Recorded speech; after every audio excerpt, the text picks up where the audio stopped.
Hi, this is Joe Lindsley talking to you from Kyiv with Ukrainian Freedom News, reporting every single day of Russia's full-scale invasion on Chicago's WGN radio. And today we're starting a new report, a weekly report, with a great American here in Ukraine, Ben Dusing, speaking to us from, I guess you could say, your second home now, the city of Kherson, a city that was once occupied by the Russians. It's pretty much just across the river from the Russian invaders and shelled day and night. Not many people know about this place. Ben, you're there. You're a son of Kentucky, I think, right? Outside of Cincinnati. That's But right. That's right. you choose to be in this place every single day. Ben, welcome. Thank you, Joe. Thanks for all you do. Thanks for raising awareness. Thanks for having me on. Delighted to be on. And yes, sir. What's Ben? Tell us, what is we've never met actually. I feel like we have, but I've been following your volunteer work and your stories and your videos.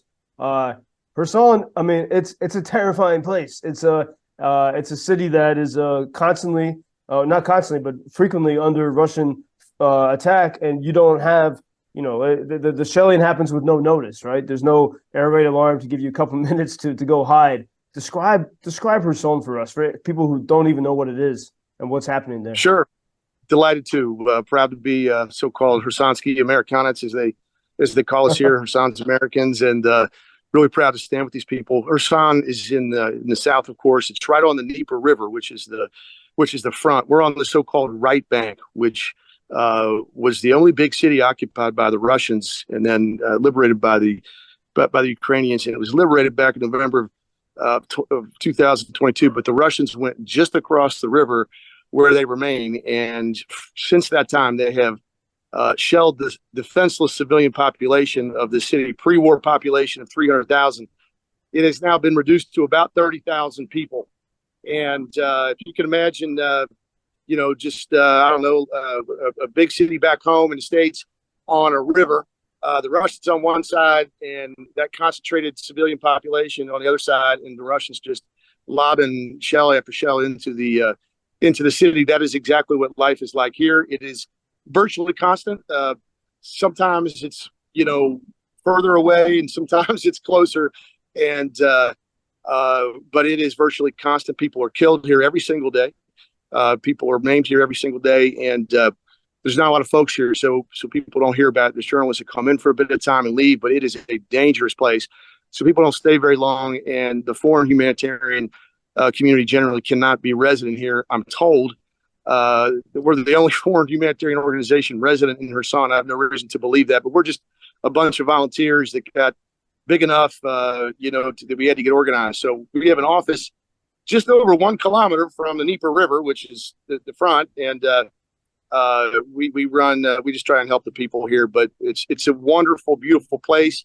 But obviously the people struggle, and I've been in all the places, kind of done all the things. Lived in Kharkiv for 4 or 5 months, and it's one thing, to get a missile strike every couple. I mean, there's tragedies.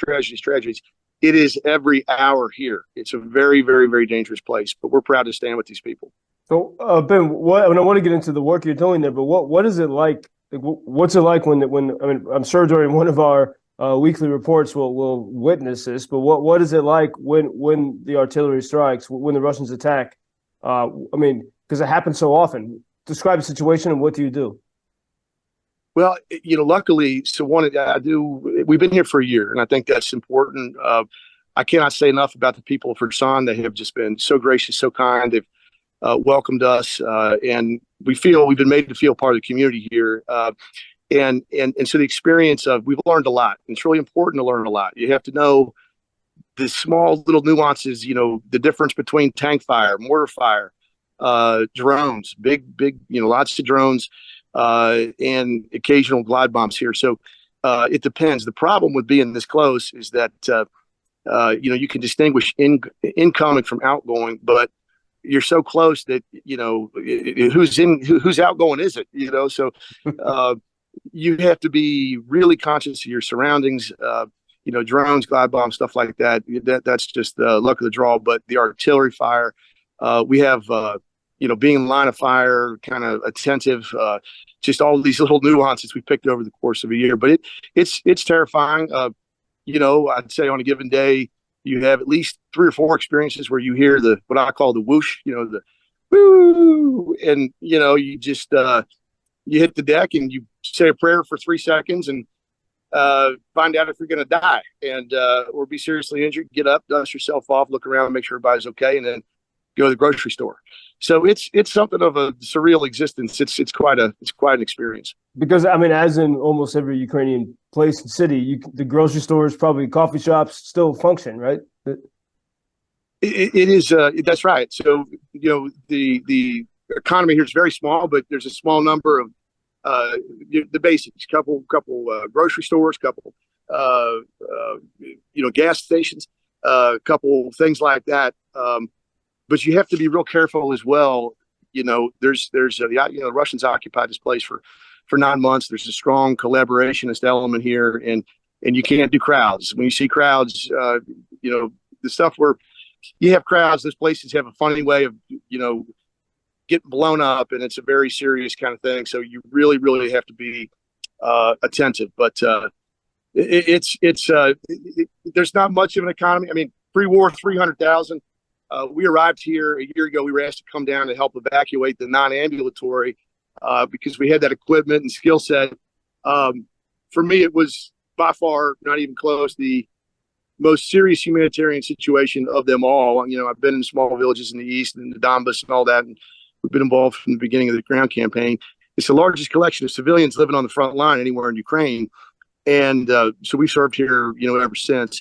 And it keeps bleeding people. I mean, people don't want to leave, but you can't get a job. You're not eligible for state assistance in a lot of circumstances. And that's why we have what we call the Bezplatny magazine, the free store at the front, which just, tries to provide for these people the basics, basic food, basic medicine, basic hygiene, basic winter clothes. So I guess we're kind of one of those shops now, only we're free. So you call it free store at the front? Yeah. It's the free store at the front, or Bezplatny, yeah. Bezplatny magazine in Russian, but that's kind of, and so that's we do other things here, but that's Monday, Wednesday, Friday from 10 a.m. until 2 p.m. Just over 1 kilometer from the front. God help us all. We have a system whereby the locals come. We started out serving 4 or 5, then it was 20, 25, and then 125. And one day we had 169 locals come to us for basic food, basic medicine, basic hygiene, basic health. They really need help, and we're proud to help them. We'll include a link in the description here, so people can support you. And Ben, what is the profile of, like? I spent a lot of time in Kharkiv, which is where you were at the beginning, and missiles could hit at any point there, but it's not close enough to be shelled, with the intensity that you have, to be shelled at all. But and so many people have gone back to live there. What's the profile of people who are still there in Kherson, or people who've returned right to live there? Right, and there's not many people that have returned. It's just it's just not really a safe place right now. But anyway, the profile is, this is the neediest of the neediest of the needy. It's an elderly population, folks that have no place else to go. I mean, look, if you have anywhere else to go but here, you go there. We don't do as many evacuations now, just because if you were going to leave, you're going to leave occasionally. One of our neighbors, and these are our friends and neighbors now. It's not humanitarian assistance anymore. We've been made to feel very much a part of this community, and we feel that way. We're proud to be, just to stand with these folks. But it's folks that don't have anywhere else to go. A lot of elderly folks, a lot of people that live alone. So we kind of keep a list. If we find someone, we help someone, and we find out that they live alone. Okay, well, they might not be able to get out. A lot of invalid. It's the most vulnerable population, and that's kind of the standard profile. Yeah.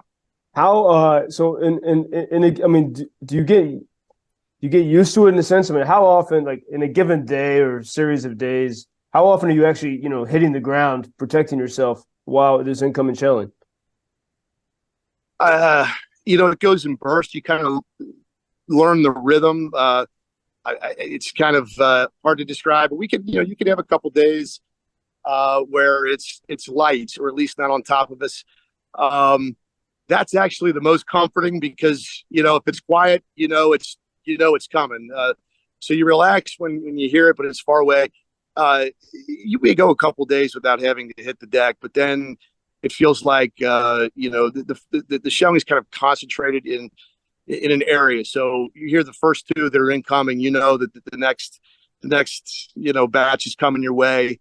So it's a couple times a week at least. If you have something like, for example, the 1 year anniversary of the 1 year anniversary of the liberation of Kherson. Our office and our apartment is a block and a half from Freedom Square here. So, that weekend was savage. I mean, you really couldn't come out of the office without wearing the body armor. You really have to have it on all the time. So, it's constant. A couple of weeks ago, maybe it was a month ago, John, who, my wingman here, he was eating breakfast at 9 a.m. on a Wednesday, and a shell caught an alley, exploded 100 meters from him, and killed a 57-year-old woman walking down the street. That was at 9 a.m. on Wednesday at breakfast. So that kind of gives you an idea. It's not normally that close to home, but it gives you a little flavor. And Ben, I think you went home around Christmas time because I saw, you follow your stories. And what is it like when you cross that border? You leave Ukraine, but especially you go back to the comforts of home.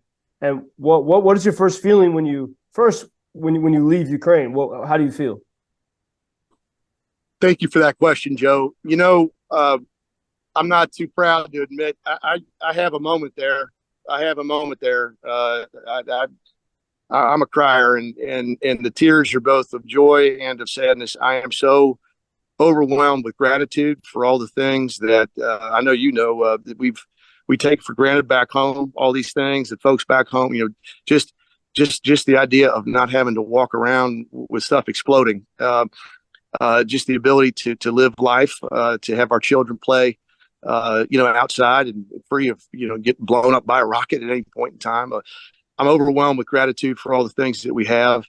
And then I'm despondent for the reality that when I'm here takes on a normalcy that intellectually I know is not normal, but you just have to, it becomes normal when you step outside. So I have a whirlwind of emotions, but it's a mixture of just overwhelming gratitude and overwhelming despondency for my friends and neighbors. These are our friends and neighbors here now. And it's almost impossible, frankly, to really relax when I'm back home, because how can you relax enjoying the freedoms that we enjoy, the safety we enjoy, all the things that I used to take for granted, when at that very moment, your friends and neighbors in your other home don't have those things. So it's complicated.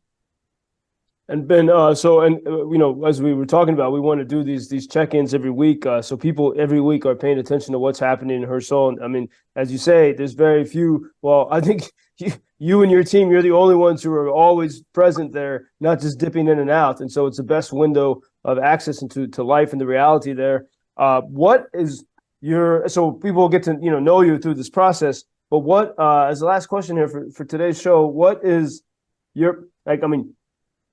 in the sense I want to ask, what brought you here, but even thinking about, when you went home for Christmas saying, I got to get back, and not only to Ukraine. I mean, you could be here in Kyiv where it's calm and safe, protected by Patriot defense missiles. What brings you specifically to Kherson? Why?